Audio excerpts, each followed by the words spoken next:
Salam sejahtera dalam kasih Tuhan Yesus Kristus. Shalom. Kita akan membaca dan merenungkan bagian Alkitab di saat ini. Tapi sebelumnya, mari bersama kita berdoa. Engkaulah Allah yang Maha Kuasa, sumber hikmat dan pengetahuan bagi kami manusia. Di saat ini Tuhan, kiranya Engkau menyatakan kasih-Mu, hikmat-Mu di dalam kepikiran kami, supaya kami memahami, mengerti, dan memberlakukan setiap kebenaran firman yang kami terima saat ini. Berfirmanlah Tuhan, hati dan pikiran kami siap menyambut kebenaran-Mu. Di dalam nama Yesus Kristus, firman yang hidup, kami berdoa dan mengucap syukur. Amin.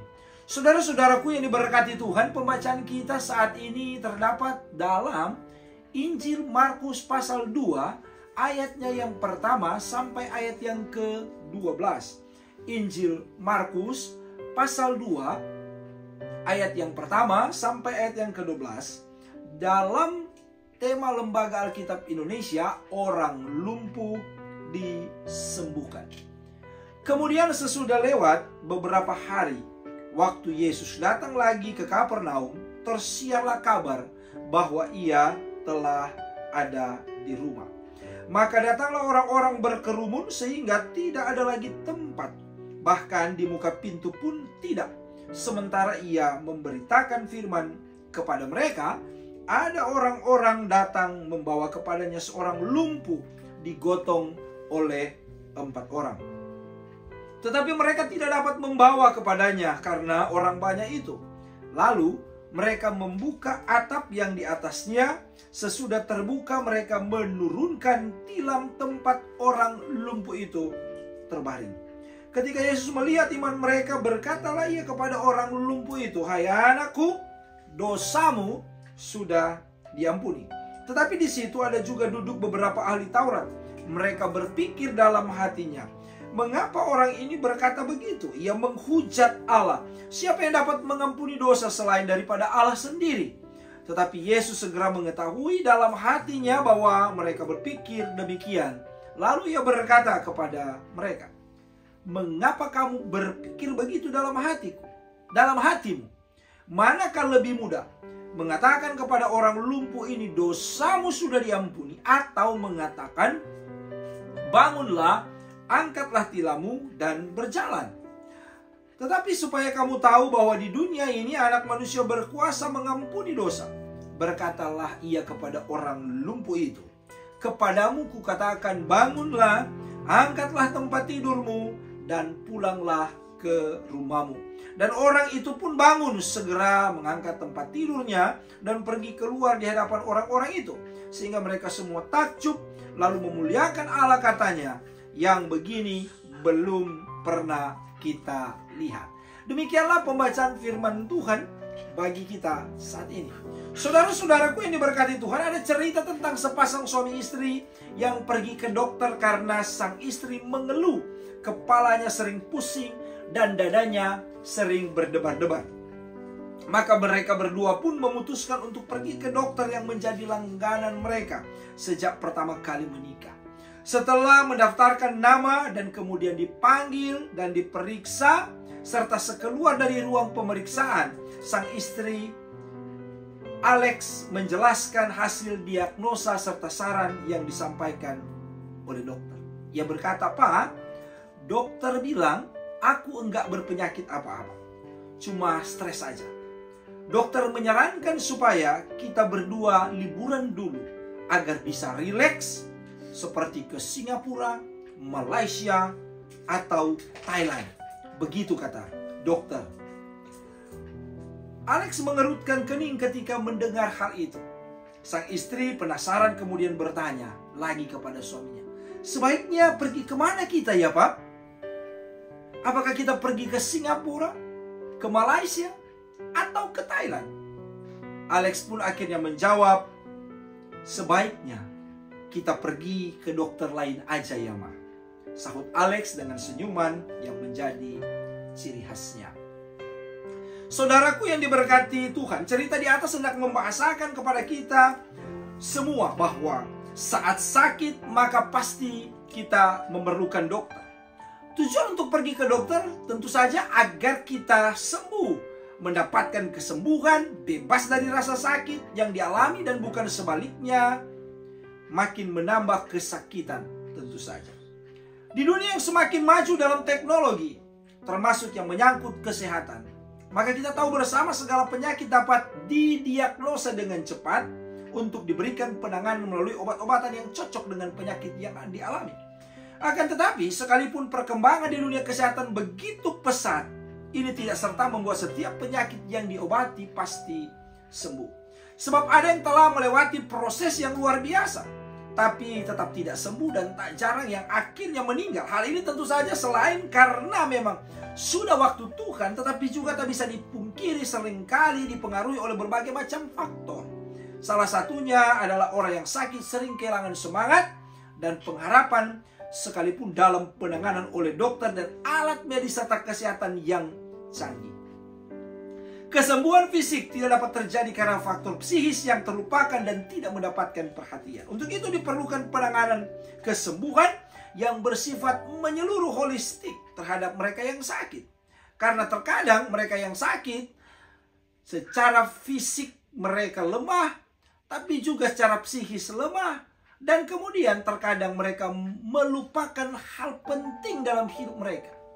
Bahwa terkadang sakit juga dapat dipengaruhi oleh perbuatan-perbuatan mereka yang hidup dalam ketidakbenaran. Kehadiran dokter dan juga tenaga medis, serta orang-orang percaya yang hadir dan dipanggil serta diutus, yaitu duta, dalam kebersamaan untuk menopang yang sakit, akan menghadirkan kesembuhan oleh karena kuasa kasih dari sang pemilik kehidupan dan mujizat, yaitu Tuhan Yesus Kristus, Yehova Rafa, sang penyembuh. Sehubungan dengan itu, maka tema khotbah saat ini yakni orang percaya, duta, penyembuh holistik. Berdasarkan narasi atau cerita dalam Injil Markus 2 ayat 1-12 tentang Yesus yang menyembuhkan seorang lumpuh. Saudaraku yang diberkati Tuhan, menurut William Barclay, Mark's Gospel is the nearest thing we will ever get to a report of Jesus' life. Injil Markus adalah laporan terdekat yang pernah kita dapatkan mengenai kehidupan Yesus. Sebagai Injil awal, Injil tertua, Markus dengan jelas mengatakan dalam pasal 1 ayat 1 bahwa Injil ini adalah Injil tentang Yesus Kristus, Anak Allah. Kalimat ini berarti bahwa Markus mengisahkan permulaan dari pemberitaan Injil sebagai karya keselamatan Allah kepada seluruh umat manusia.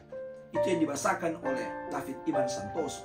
F.F. Bruce mengungkapkan, Mark is the only one of the four evangelists who describes the story of Jesus itself as the gospel. Markus adalah satu-satunya dari 4 penginjil yang menggambarkan kisah Yesus sendiri sebagai penginjil. Dari beberapa penjelasan di atas, maka kemudian kita dapat memahami secara menyeluruh tujuan Injil ini secara menyeluruh dan secara khusus yang kita akan renungkan di saat ini mengenai kesembuhan seorang lumpuh. Dalam catatan Markus, cerita ini diawali dengan suatu penjelasan di ayat pertama. Kemudian sesudah lewat beberapa hari, Yunaninya di Hemeron, waktu Yesus datang lagi, Yunaninya Eiselton dari kata Eiselchomai, ketika masuk kembali ke Kapernaum. Kita mengingat dan melihat sedikit tentang kota Kapernaum. Kapernaum diterjemahkan dari kata Kefarnahum yang berarti kota Nahum. Suatu kota utama dan penting di daerah Galilea, sebagai kota industri paling ramai pada masanya.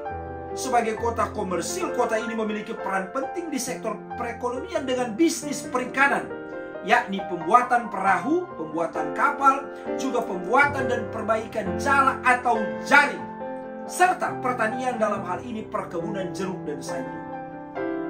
Kapernaum juga adalah pusat pemerintahan Roma dengan adanya kantor pajak pemerintahan dan bermarkasnya pasukan dan perwira Romawi di sana.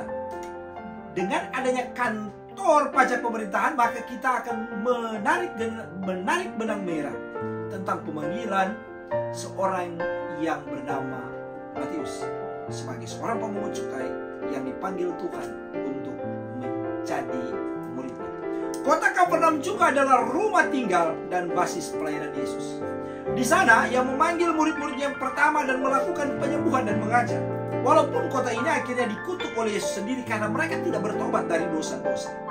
Di Kapernaum itulah tersiarlah, Yunaninya ekouste dari kata akuo, terdengarlah kabar bahwa ia Yesus ada. Yunaninya esti dari kata eimi, bahwa Yesus telah berada di rumah, Yunaninya en oikoi. Atas penjelasan ini maka di ayat 2 ada respon orang banyak sebagaimana dikatakan, maka datanglah orang-orang berkerumun. Yunaninya sunektesan dari kata sunago, berkumpul, sehingga tidak ada lagi tempat. Yunaninya meketi, to have space, tidak ada lagi ruang, bahkan di muka Yunaninya pros, di depan pintu pun tidak. Sementara ia memberitakan, Yunaninya elalei dari kata elaleo, menyuarakan, mengatakan firman, Yunaninya logos, kabar baik, sabda atau khotbah kepada mereka.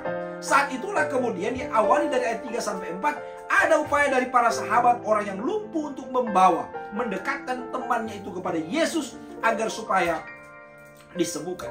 Di ayat ketiga kemudian dikisahkan ada orang-orang datang, Yunaninya erchontai dari kata erchomai. Mereka datang membawa Yunaninya ferontes dari kata fero yang berarti memikul, mengusung kepadanya, kepada Yesus, seorang lumpuh. Yunaninya paralutikon dari kata paralutikos, digotong. Yunaninya airomenon dari kata airo, diangkut atau diusung oleh 4 orang. Yunaninya tesaron dari kata tesares. Tetapi mereka tidak dapat. Yunaninya medunamenoi dari kata dunamai. Tidak bisa atau tidak sanggup. Mereka tidak bisa. Mereka tidak sanggup membawanya kepadanya karena orang banyak itu. Lalu mereka membuka atap. Yunaninya apestegasan dari kata apostegaso, membuka sebagian atap yang di atasnya. Sesudah terbuka, Yunaninya exoruksantes dari kata exoruso, membuka sampai terbuka. Kemudian mereka menurunkan, Yunaninya kalosi dari kata kalau, tilam. Yunaninya krabatos dari kata krabatos yang berarti balai-balai, alas tidur, kasur atau tikar tempat orang lumpuh itu terbaring. Yunaninya kata keito dari kata keimai yang berarti terbaring karena sakit. Upaya mereka mendapatkan tanggapan dari Yesus di ayat yang kelima. Ketika Yesus melihat, Yunaninya idon dari kata horau, memperhatikan iman, Yunaninya pistin dari kata pistis, memperhatikan kepercayaan, kesetiaan, melihat kepercayaan, melihat kesetiaan mereka, maka berkatalah, Yesus berkata, Yunaninya legei dari kata lego, berucaplah ia kepada orang lumpuh itu, hai anakku, dosamu. Yunaninya hamartiai dari kata hamartia, sudah diampuni. Yunaninya afientai dari kata afiemi, sudah dihapuskan. Menarik untuk melihat kata kerja sudah dihapuskan ini. Karena kata kerja yang digunakan adalah kata kerja present indikatif middle pasif, yang menegaskan sesuatu yang terjadi sekarang langsung berlaku dan merupakan pernyataan yang benar. Ungkapan inilah yang kemudian mendapatkan sanggahan sekaligus meragukan tindakan Yesus dari para ahli Taurat dalam hati dan pikiran mereka yang sebenarnya sedang duduk nyaman, tapi kemudian terusik dengan ungkapan Yesus tentang dosa yang diampuni. Bukankah hanya Tuhan yang dapat mengampuni dosa? Oleh karena itu di ayat 6-7 dibahasakan, tetapi di situ juga duduk, Yunaninya katemenoi dari kata katemai, duduk dengan tenang, duduk dengan nyaman. Beberapa ahli Taurat mereka berpikir, Yunaninya dialogisomenoi dari kata dialogisomai, mempertimbangkan dalam hatinya mengapa orang ini berkata begitu. Ia menghujat, Yunaninya blaspheme dari kata blasphemeo, menghina Allah. Siapa yang dapat mengampuni dosa selain daripada Allah sendiri? Yunaninya eme, kecuali Allah sendiri. Yesus segera, Yunaninya eutus dari kata euteos, seketika itu juga. Yesus seketika itu juga mengetahui, Yunaninya epignos dari kata epiginosko, memahami, mengetahui dengan sepenuhnya apa yang dipikirkan dalam hati para ahli Taurat. Maka di ayat 8-10 yang mengatakan, mengapa kamu berpikir begitu dalam hati hatimu. Manakah lebih mudah? Yunaninya eukopoteron dari kata eukopoteros, yang lebih mudah mengatakan kepada orang lumpuh ini, dosamu sudah diampuni. Yunaninya hamartia vientai, atau mengatakan bangunlah. Yunaninya egere dari kata egero, berdirilah, angkatlah tilammu dan berjalan. Yunaninya peripatei dari kata peripateo, berjalanlah. Tetapi supaya kamu tahu, Yunaninya hina de edete, supaya kamu mengenal, supaya kamu mengerti bahwa di dunia, Yunaninya ges dari kata ge, bumi, anak manusia, bahwa di bumi ini anak manusia, Yunaninya huios tu antropu, berkuasa. Yunaninya exousia dari kata exousia, memiliki otoritas, memiliki kewenangan mengampuni dosa. Dari apa yang Yesus katakan di ayat 8-10, ia hendak menegaskan otoritasnya atas manusia, sekaligus hendak menyatakan siapa dirinya sebenarnya. Hal ini terlihat jelas dari ungkapan-ungkapan ayat selanjutnya, mulai dari ayat 10 sampai akhir ayat 12. Dikatakan, berkatalah ia kepada orang lumpuh itu, kepadamu kukatakan, bangunlah, angkatlah tilammu dan berjalanlah. Kepadamu kukatakan, sekali lagi, berkatalah ia kepada orang lumpuh itu, kepadamu kukatakan, bangunlah, angkatlah tempat tidurmu dan pulanglah. Yunaninya yupage dari kata yupago, pulang ke rumahmu. Yunaninya oikensu, dan orang itu pun bangun. Yunaninya egerte dari kata egero, ia bangun. Hendak menjelaskan ia bangun dari kelumpuhannya segera. Yunaninya eutos, seketika itu juga ia mengangkat tempat tidurnya dan pergi keluar. Yunaninya exelten dari kata exerchomai, di hadapan. Yunaninya emprosten, di depan orang-orang itu, sehingga mereka semua takjub.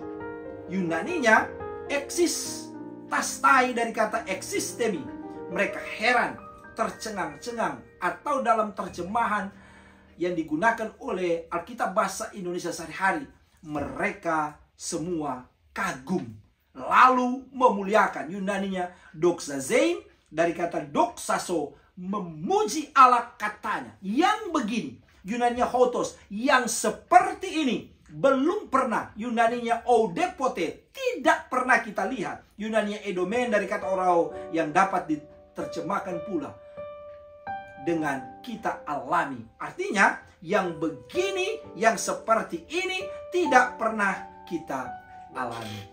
Saudara-saudara yang mengasihi dan diberkati Tuhan, melalui narasi kisah Yesus yang menyembuhkan orang lumpuh, maka kita yang adalah orang percaya, yang juga adalah duta penyembuhan holistik, untuk terus melakukan pertama, berefleksi dari ayat 1-2. Mendengar memang penting, tapi jauh lebih berharga saat apa yang didengarkan itu mampu kita responi dalam kehidupan yang dijalani. Terlebih saat menjadikan firman Tuhan sebagai kesukaan yang selalu dicari setiap waktu, sebagaimana ungkapan Mazmur 1 ayat 2-3. Tetapi yang kesukaannya ialah Taurat Tuhan, dan yang merenungkan Taurat itu siang dan malam. Ia seperti pohon yang ditanam di tepi aliran air, yang menghasilkan buahnya pada musimnya dan yang tidak layu daunnya.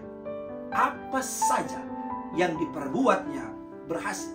Carilah Tuhan dan kebenarannya setiap waktu, sehingga kita pasti dimampukan sebagai orang percaya yang dipakai diutus Tuhan sebagai sarana penyembuhan yang menyeluruh bagi banyak orang. Hal yang kedua, berefleksi dari ayat 3-4. Kepekaan melihat pergumulan orang lain harus dibarengi dengan kerelaan dalam pengorbanan kasih, untuk kemudian memberikan bantuan, memberikan pertolongan kepada orang lain yang sedang mengalami penderitaan, pergumulan, dan kelemahan karena kesakitan. Ingatlah ini, selama kita masih bisa berdiri, jangan pernah melupakan orang yang sedang terjatuh. Selama kita masih bisa tertawa, jangan lupakan orang lain yang sedang menangis. Dan apabila kita sedang berjaya, jangan pernah melupakan mereka yang tak berdaya. Hal yang ketiga, berefleksi dari ayat yang kelima. Yesus mengajarkan sekaligus mengingatkan kita bahwa hanya dengan percaya dan dalam kesetiaan kepadanya, itulah iman, maka akan ada kesembuhan. Tetapi juga ia mengingatkan dan mengajarkan bahwa kesembuhan bukan hanya persoalan sembuh secara fisik, tapi yang paling utama adalah sembuh secara iman, yakni bebas dari segala dosa. Untuk itu ia sendiri mengingatkan saya dan saudara-saudara bahwa kita telah diampuni dari dosa, dan jangan berbuat dosa lagi. Hai anakku, dosamu sudah diampuni. Bagian yang keempat, berefleksi dari ayat 6 sampai 7. Jangan mudah menghakimi seseorang dalam setiap tindakan yang dilakukan oleh orang lain. Apalagi jika penghakiman itu muncul karena iri hati dan kebencian, karena kita tidak dapat melakukan sama seperti dengan orang lain lakukan terhadap sesamanya. Jangan terus-menerus berpikiran negatif. Terus-meneruslah berpikir positif.